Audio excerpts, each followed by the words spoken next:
Bem-vindos, senhores e senhoritas, ao nosso primeiro podcast de verdade. A gente acabou de gravar um podcast, mas foi um podcast de apresentação, falando um pouquinho mais como funciona, quais são os nossos objetivos nesse podcast e por aí vai. E esse podcast não é um podcast sobre autoescola ou sobre carros, e sim uma troca de conhecimento. E antes de começar a discorrer sobre esse assunto, sobre anticiência, que acho que é um assunto muito complexo e denso, o movimento anti-ciência, a gente chegando hoje nos dados de cloroquina, acho que devemos nos apresentar, né? Eu sou o Gustavo, faço mestrado em Ciências da Saúde. Se você quer saber um pouquinho mais sobre isso, escute lá o nosso primeiro podcast e se apresente. Eu sou o Luiz Fernando, faço biologia, também estou muito ligado com essa parte de pesquisa e tudo mais. E primeiramente, nos desculpe se você esteja escutando um som de fundo que provavelmente é a chuva que está caindo, né? E antes de começar esse podcast, Bolsonaro tem razão, cloroquina é a salvação. E só tem doença quem faz exame. É isso aí, a gente vai discorrer um pouquinho sobre isso aí, para ver se realmente é isso, como que funciona, né? Mas bora, que esse papo tá legal. E fala aí pra nós, Luiz, como que você acha que foi um dos primeiros pontapés, assim, de onde que começou a surgir a ciência, onde a ciência começou a se tornar algo que falou, ó, vamos começar a deixar isso aqui de lado, porque não tá indo do jeito que a gente quer, e por aí vai. Onde foi um dos primeiros pontapés que você acha que pode ter começado a surgir esse movimento anti-ciência? Então, a ciência começou a ter muita importância mesmo, creio eu, lá no Iluminismo, que ele estava no topo da hierarquia das importâncias mesmo. Porque no Iluminismo eles colocavam o ser humano muito para pensar. Assim, você tem que usar a razão para pensar e botar essa cabeça para desenvolver várias coisas. Então a ciência estava muito em pauta lá. Isso com o tempo acabou sendo deixado de lado e a galera começou a ignorar a ciência porque começaram a pensar muito no lucro, e nisso várias etapas da ciência pode ser uma coisa pequitinha, que vai descobrindo, e a ciência vai evoluindo aos poucos e de forma muito interativa entre vários cientistas. Um descobre uma coisa, o outro acrescenta outra coisa. Mas por ser assim lenta e interativa, acaba que eles preferem, a maioria dos governos e das pessoas de altos cargos preferem pegar a ciência quando ela dá lucro de verdade.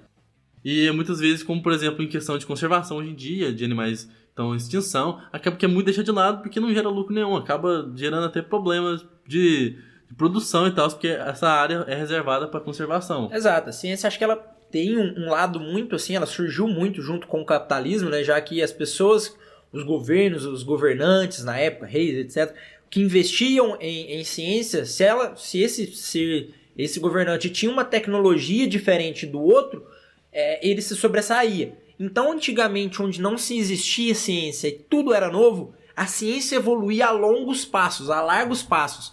E com o tempo, esses passos foram diminuindo. E cada vez diminuindo, os governos começam a ter um pouquinho menos de, como o Luiz falou, de não investimento, porque aí em determinadas áreas eles já não acham que isso vai trazer tanto lucro e por aí vai. E com isso a gente tem também esse afastamento dos cientistas da população. Que muitas vezes a gente tem essa mentalidade de que o cientista está lá do outro lado do mundo, sentado dentro de um laboratório, descobrindo uma teoria maluca como a do Einstein que vai levar o prêmio Nobel, e que na verdade não. Na verdade, ciência é muito mais do que descobrir coisas surreais. Na verdade, acho que ciência é incrementar a roda. Acho que a gente hoje não vai conseguir descobrir algo surpreendente em uma única pesquisa. Sim, é sempre interativo mesmo, a pessoa vai juntando, você descobre uma coisa que ajuda uma pessoa a descobrir outra coisa, e assim vai conseguindo, por exemplo, no futuro a gente pode descobrir algo super importante de uma coisa que você achava mínima agora. Exato. Como eu disse, o cientista ele é visto como algo muito longe, e cada vez mais o cientista ele se afasta da própria população por um querer próprio, poderia se falar assim. Eu acho que um dos maiores influenciadores da anticiência são os próprios cientistas.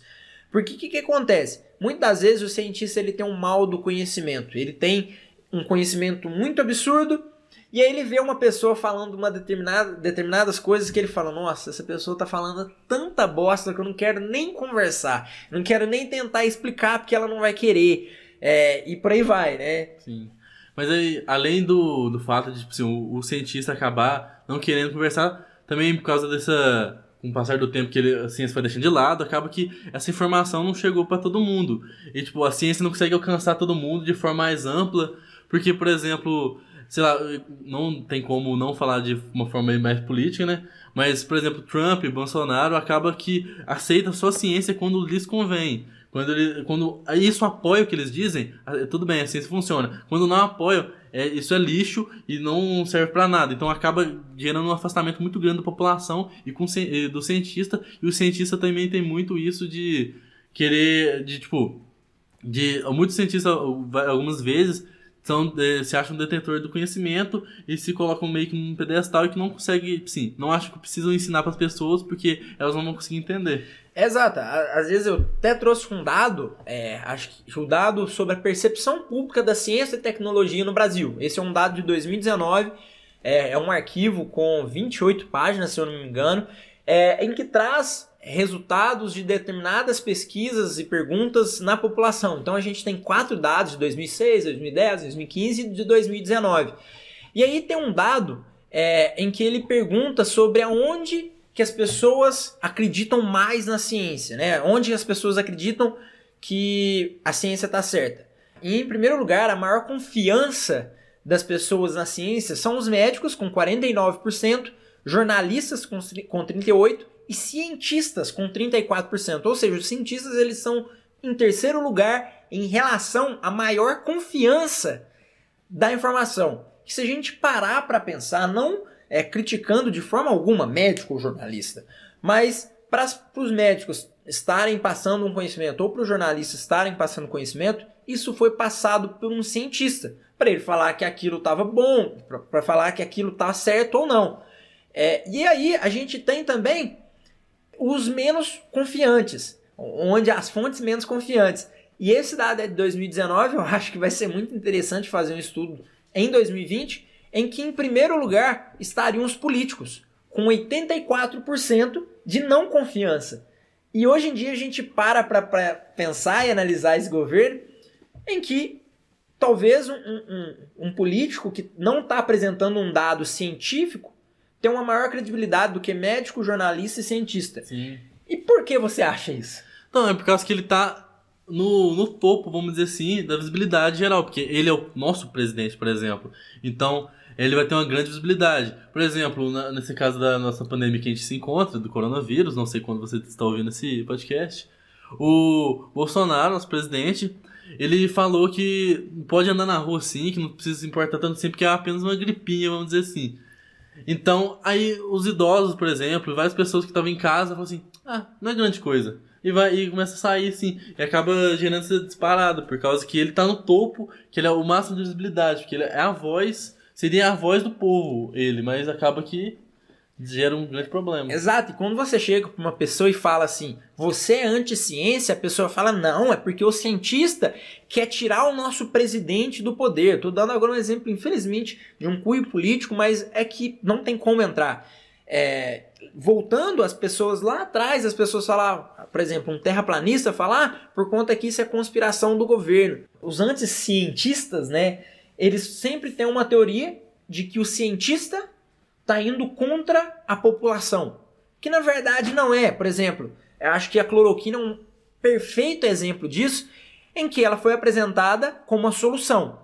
E aí, realmente, tinham pesquisas científicas que comprovavam que ela fazia efeito. Só que aí, com o passar do tempo, surgiram mais pesquisas, porque a ciência é isso. A ciência ela não é uma verdade absoluta. A ciência ela pode ser não corrompida, mas debatida.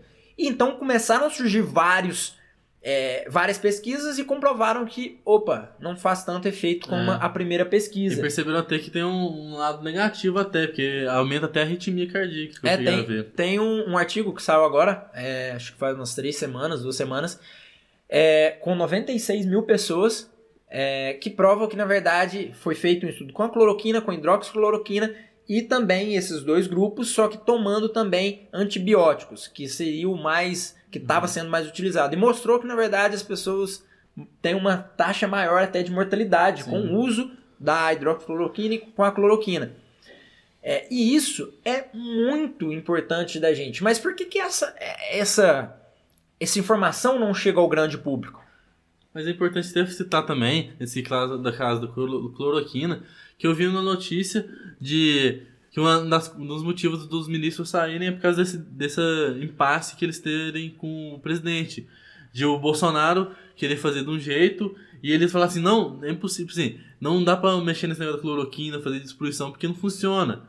E acaba que gerou esse grande impasse e acabou fazendo eles saírem do seu cargo. O que acontece muitas das vezes, por exemplo, o nosso presidente falando em que faz bem, e aí ele fala, tem pessoas que curam com a cloroquina, então por que não vai dar para todo mundo, deixa uma determinada população, vai morrer mesmo, não sei o quê.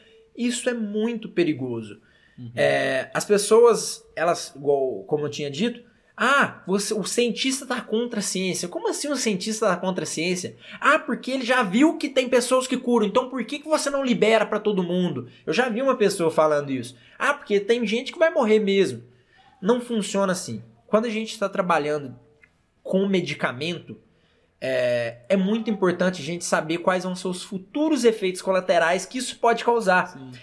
Além da cloroquina, a gente já está tendo pesquisa em diversos medicamentos que têm uma efetividade bacana com relação ao Covid-19. E aí você me pergunta, mas então por que não solta isso para todo mundo? Exatamente por conta que a gente necessita de saber qual vai ser o impacto que isso vai causar. Sim, tanto que a vacina demora muito tempo para ser feita, porque eles fazem todos os testes possíveis para não dar ruim. Provavelmente a vacina que vai ser disponibilizada na população daqui a um ano, ela já está feita, acredito eu, só que está em muita fase de teste. Sim. Contra prova contra prova, para exatamente não causar Sim. E eu vi uma notícia de como é algo muito novo essa pandemia, que assim, é algo novo para todo mundo, ficar de quarentena assim. Eu vi que eles estão mudando várias etapas do acontecimento. Tipo, em vez de esperar umas coisas, eles passaram a parte de teste já para agora, para começar já a fazer o mais rápido possível, mas mesmo assim tomando atenção na segurança, para não dar problema e coisa do tipo. Um ótimo exemplo para ilustrar essa questão de disponibilizar medicamento a larga escala é a década de 70. Na década de 70, assim como hoje, várias pessoas nasciam prematuro, 7 meses, 8 meses e por aí vai. E aí, na década de 70, várias pessoas começaram a ver que os bebês nasciam prematuros estavam ficando cegos. Na verdade, os bebês nasciam prematuros, eram colocados, não sei como fala, né? Dentro, não é incubador, acho que poderia falar assim, mas com oxigênio, para o bebê ter o desenvolvimento e não morrer. Só que a maioria dos bebês que estavam sendo colocados estavam ficando cegos. E aí começou uma diversa especulação de que talvez seria a luminosidade que estava causando a cegueira. Então falavam que até o 7º dia, até um mês, o bebê não poderia tomar a luz. Ela ainda não tinha retina, o cristalino do olho formado. Então a luz que chegava deixava ela cega. Então começaram a surgir diversas teorias. A criança não poderia tomar luz, a criança não poderia fazer não sei o que.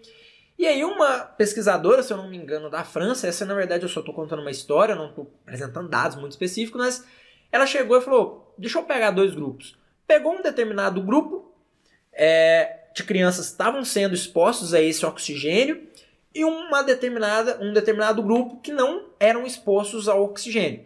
E aí notaram que as crianças que sobreviviam, que não eram expostas ao oxigênio, não ficavam cegas. E as crianças que estavam sobrevivendo à exposição ao oxigênio ficavam cegas.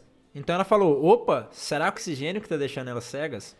E aí ela começou a estudar e viu que a concentração de oxigênio era diferente da nossa atual, que é do oxigênio da atmosfera, etc. Então, isso a gente consegue fazer uma correlação muito direta a hoje. A gente não pode liberar um medicamento sem saber talvez um efeito colateral que a gente não está conseguindo enxergar. Você consegue entender isso? Então imagina liberar talvez o uso da cloroquina. Por mais que ela estivesse fazendo efeito em 50% das pessoas. Mas e talvez um efeito colateral que ela poderia estar causando? A gente não pode soltar um medicamento sem antes testar, Sim. testar de novo, testar, um pesquisador daqui do Brasil testar, um pesquisador lá de não sei da onde testar, e por aí vai, entendeu? Eu acho que é muito importante isso. Sim, é muito importante mesmo. Achei muito foda essa história.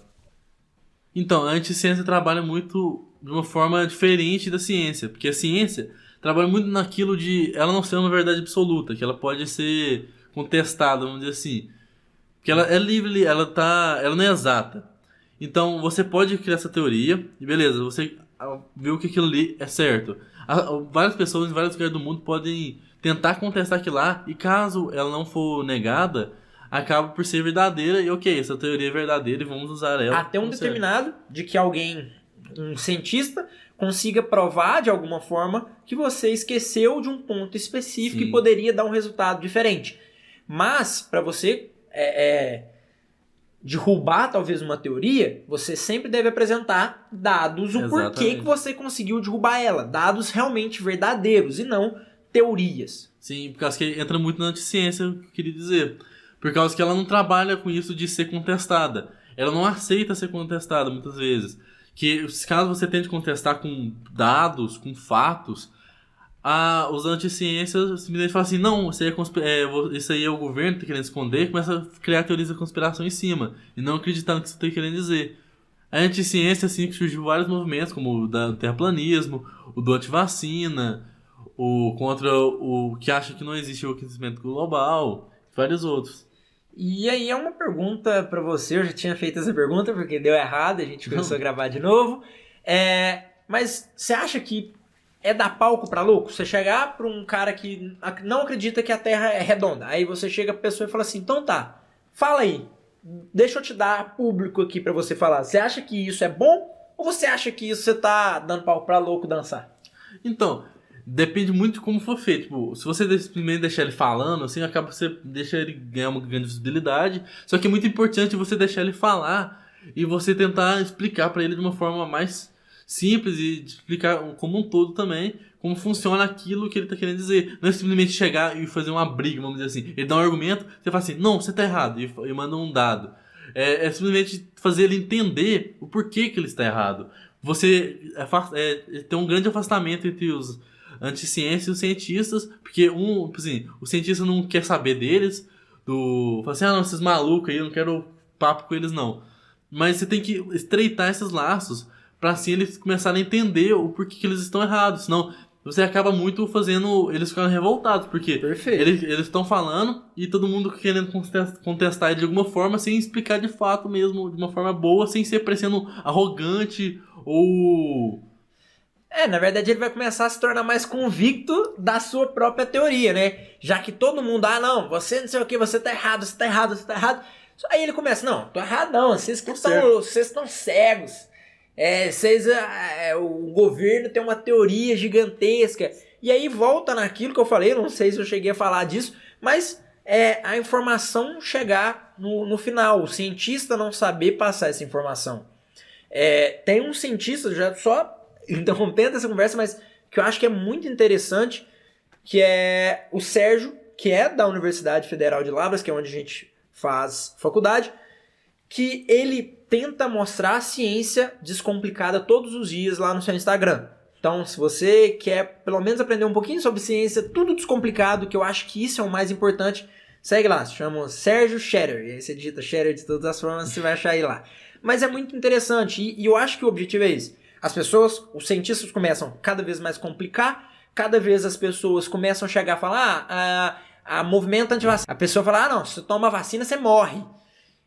Mas por que morre? Aí a pessoa começa a falar, e se você tiver um conhecimento verdadeiro para isso, você tem que conseguir debater com ela e explicar para ela o porquê que não. E não simplesmente falar assim, larga de ser retardada, não é isso. Não, se você dá uma informação assim, passar um dado, tipo assim, vacina funciona. Você tá impondo em cima dela. Ela não tá deixando você absorver essa informação, mas você tá jogando em cima dela. Então, a melhor forma é, como parafraseando o Einstein, né? Que se você não consegue passar uma informação de uma forma bem simples, é porque você não sabe de fato sobre ela. Então, o melhor jeito é você explicar de uma forma simples para qualquer pessoa entender e compreender o que tá rolando e, tipo assim, essa absorção da informação seja bem mais simples. Assim ela consegue ter seu próprio conhecimento a partir disso e perceber que ela estava errado antes. E uma coisa que eu noto muito hoje é que, na verdade, a gente não está conseguindo mais separar muito sobre o que é uma ciência verdadeira e o que é uma ciência falsa.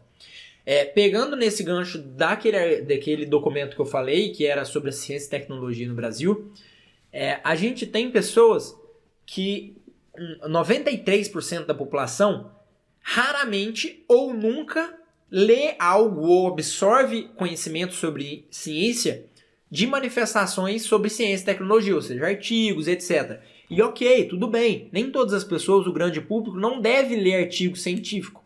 E sim os cientistas passar esse conhecimento.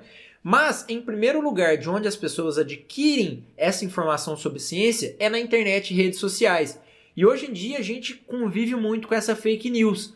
Então também fica muito complicado de você conseguir mostrar a ciência verdadeira e mostrar o que é falso. Porque muitas das vezes os charlatões eles se passam por pessoas que têm conhecimento. Quem nunca recebeu uma mensagem no WhatsApp falando o doutor Xian Chun da Universidade da Coreia do Sul descobriu a fórmula de que se você fizer tal coisa, tomar água com açúcar, limão e canela e gengibre, vai aumentar a sua imunidade e você não vai pegar coronavírus.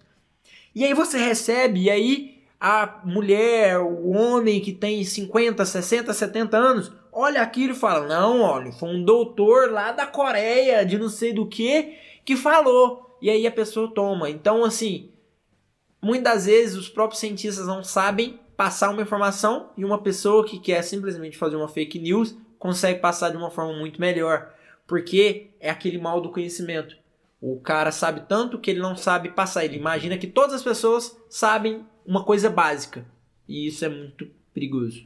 Muito perigoso não, muito triste. E tem que relacionar também com esse negócio de fake news. É muito importante a divulgação científica, de o cientista saber falar de uma forma mais complicada e conseguir abranger redes sociais e tudo mais para chegar ao grande público. Porque essas notícias que são mais sensacionalistas acabam agradando muito o público e já lê, já vai de uma vez. Então tentar criar uma forma que se iguale a esses charlatões que têm uma grande visibilidade. Muitas vezes eles não são só charlatões e estão falando algo que nem faz parte disso, mas muitas vezes também, como eu estou fazendo biologia, eu vejo muitos biólogos que simplesmente falam asneiras incríveis, só que eles conseguem falar com o público. E eles acabam conseguindo ter uma visibilidade enorme e falando algo errado. Eu acho que é o que eu falei do mal do conhecimento. Quanto mais você lê e estuda, mais você adquire conhecimento e mais coisas que antes, quando você começou, era complicada, hoje se torna fácil. E aí você não começa a perceber isso. Toda informação, você fala, muitas das informações você fala, não, isso é básico, como uma pessoa não sabe isso? Isso eu vejo muito até em professores de faculdade. Eles têm uma forma tão complexa de apresentar e dar aula, que é porque eles estão com tanto conhecimento que eles... Simples. Pra ele é simples, mas para uma pessoa que não sabe nada, isso é muito complexo. E aí, muitas das vezes, um cientista, uma pessoa que tem um domínio do conhecimento vai falar para um leigo, ele fala tão complexo que para ele parece simples, que a pessoa que está escutando, ela só fala, tudo bem, entendi. Só que ela não tá absorvendo nada. Entra muito naquilo que eu disse, de, ela não tá conseguindo absorver nada, então bate nela e, você tá tentando impor informação nela e ela não tá conseguindo absorver nada. E aí, você falou tanto, por mais você quis falar todo o sistema, como acontece passo a passo e por aí vai, aí chega uma pessoa que nem tá com uma informação verdadeira, fala, se você fizer isso, aquilo, vai acontecer isso com você. E aí a pessoa entende, porque entendeu da forma simples e não de uma forma muito complexa. Eu acho que isso é o mais importante a se passar. E já dando gancho, só para vocês conseguirem entender quando esses movimentos vão criando pessoas e o cientista não está conseguindo debater a ponto de falar, opa, não, galera, como vocês estão indo pro lado errado, velho? Em 2015 para 2016, a taxa de pessoas com sarampo aumentou muito, exponencialmente. Por quê? As pessoas começaram a parar de tomar vacina porque estão acreditando que faz mal. Sim. O grande problema disso, da vacina, é que ela surgiu muito tempo atrás porque um médico possui uma revista muito séria, não lembro qual ano que foi, mas ele possui uma revista muito séria, muito valorizada, que relacionando vacina com autismo. Então, mas o cara, ele estava sendo incentivado por empresas que iriam lucrar processando as vacinas. Então, ele publicou um negócio completamente falso, que depois que foi publicado, acabou mostrando que sendo falso, que ele falseou dado e tudo mais. Mas, por ter botado numa revista muito importante, acabou que vira argumento até hoje. A pessoa fala assim, não, mas lógico que causa autismo. Tá naquela revista que você fala que é super importante. Tá lá, apareceu lá, sendo que já foi contestado. Então acaba que começou a gerar um grande problema isso e tal, de notícia falsa ser propagada. E gerou esse puta movimento anti-vacina, que gerou isso que você disse, do sarampo ter voltado agora, hoje em dia. Não só o sarampo, mas várias coisas, né? Várias doenças também, tipo difteria, poliomielite, pode estar voltando, porque são combatidas com a vacina em si. Se você não vacina, acaba gerando vários problemas. Tipo, aí a galera começa a voltando a doença, pode atrapalhar o turismo, porque quem vai querer voltar ir num país que tá com uma pandemia de uma doença já? Naquele documento em que eu já citei algumas vezes aqui, foi feito perguntas sobre noções básicas sobre ciência. E aí, uma das perguntas foram: o centro da Terra é muito quente? Para ver se as pessoas sabiam. E uma outra é que se os antibióticos servem para matar vírus. E nessa pergunta, 73% das pessoas acreditam que antibiótico matam vírus. O antibiótico, ele seria o antibacteriano, então ele para matar bactérias, né? Infecções bacterianas, e não vírus. E você tem um conhecimento tão básico assim que não chega na grande população. 73% das pessoas entrevistadas não sabiam disso. Se você tem uma pessoa que fala o coronavírus... Mas isso que você disse, de eles não entenderem sobre esses antibacterianos matando o vírus, eu vi uma imagem nessa quarentena que a parte de sabonete de antibacteriano estava esgotado. Sendo que, tipo, o corona é um vírus, é coronavírus. E a galera achando que é uma bactéria e, tipo, tem até uma música que surgiu, Germe. Chama de Germe a coronavírus. Então assim, é exatamente isso. Conhecimentos básicos que tá longe. Então, aonde que a gente tá errando? E aí volta aquela discussão. A ciência, ela tá sendo tirada um pouco um investimento por conta que ela não tá gerando grandes passos e ela não tá gerando lucro. Então, para hoje em dia, né, os nossos governantes, a ciência ela não tá tão importante, porque em vez dela tá ajudando o governo, ela tá avacalhando na visão deles, né? Não tá gerando lucro e por aí vai, mas a gente pega e olha esses dados. É complicado. Sim. Aí também mais mostra muito o que a gente não tá conseguindo, que o cientista tá muito afastado do público, que é uma coisa super simples, que as pessoas não sabem. Você passa a perguntar se o Sol é uma estrela, você vai bugar. Provavelmente não sabe. Se perguntar, a Lua é o quê? Eles bugam também, então, tipo... E nessa... As coisas super simples, assim, eu tenho certeza. Exato. Nessas perguntas que foram feitas... Tem uma coisa que eu pesquisei, sobre a questão. super aleatório. Eu tava pesquisando alguma coisa sobre canário. Tava falando... na maior pesquisa, tava canário é mamífero. Eu falei, que porra é essa? Eu, como biólogo, fiquei assim, não, tá zoeira com minha cara. Mas essas perguntas... eu tava falando... Tinha perguntando sobre se a Lua controla a maré e por aí vai. E assim... os resultados que ninguém sabia. Então, questões básicas. Se as pessoas não sabem de conhecimentos gerais, imagina essa ciência mais aprofundada. O remédio ele faz bem? Por que não libera o remédio? Por que demora tanto tempo? A ciência quer matar muita gente? É isso? E o governo está indo contra a ciência exatamente por conta disso? Não, é o que a gente viu. A gente tem que ter vários processos para não acontecer.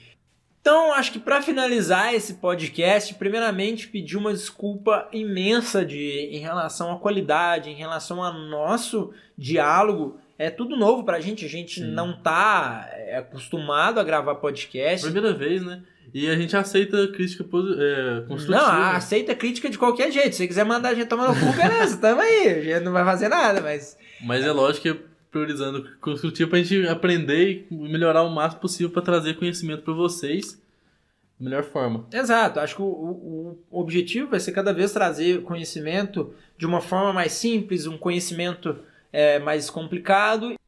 Então, eu acho que é só. A sociedade hoje em dia é muito pautada em ciência e tecnologia para desenvolver qualquer coisa, só que ninguém entende ciência nem tecnologia. Com essa frase de Carl Sagan, Cara, saiu. que terminamos. É isso. Eu espero que goste. Se você escutou até aqui, cara, muito obrigado. Muito obrigado de verdade. E dê alguma sugestão pra gente. E me desculpe. Se quiser indicar tema também que você acha interessante, pode falar. Indica tema aí. Às vezes, se você quiser um tema sobre ciência, sobre um determinado assunto, a gente já tá com pauta marcada para falar sobre Rick and Morty, sobre The Midnight Gospel, que são séries de desenhos animados que trazem uma reflexão muito interessante sobre o ser humano e questões mentais, poderia se falar assim. Também temos em pauta o que mais? Que eu não lembro. Sex Education, que seria a educação sexual, então a gente vai discutir também sobre isso. Animais domésticos como... Buguei, peraí. Animais domésticos... Nossa senhora, deixa eu pegar as pautas aqui mais fácil. Não, eu não vou cortar essa porra, não. Vai sim. Vai ficar não, isso aí. Vai cortar essa porra. Galera, animais domésticos... Peraí, caralho. Mas... Não, velho. Impacto causado pelos animais domésticos. Domésticos, impacto que o ser humano causa na natureza e entre vários outros. A gente sempre vai tentar variar entre ciência, tentando trazer um assunto um pouco mais denso de conhecimento e um assunto mais contraído para você refletir sobre séries, etc. E também os papos de bar. Então, é isso. Espero que gostem. Alô, galera. Até mais. Adiós. Arreboá. Bye, bye. Arrivederci. Arrivederci.